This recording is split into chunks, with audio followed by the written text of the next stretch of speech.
Praise the lord. దేవుని ఉన్నతమైన నామమునకు మహిమ కలుగును గాక. ఈరోజు దేవుని వాగ్దానము, నేను వచ్చి మీ మధ్యన నివాసము చేతును. జకర్యా గ్రంథము 2వ అధ్యాయం 10వ వచనము. ఈ ఉదయకాల సమయంలో మహోన్నతుడైనటువంటి దేవుడే మనందరితో మాట్లాడుతున్నాడు. నేను వచ్చి మీ మధ్యన నివాసము చేతును అని.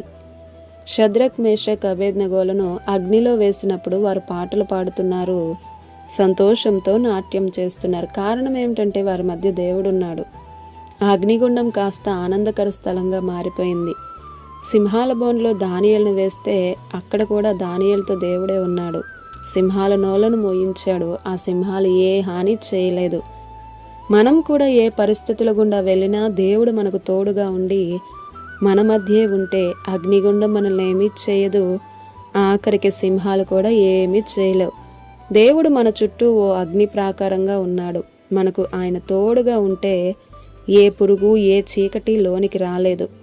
ఆయన మనకు మహిమను తెచ్చేలా మన మధ్య నివాసం చేస్తానని అంటున్నాడు.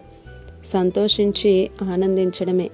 ఆయనే మన మధ్య ఉన్నాడు, భయపడవద్దు అని అంటున్నాడు.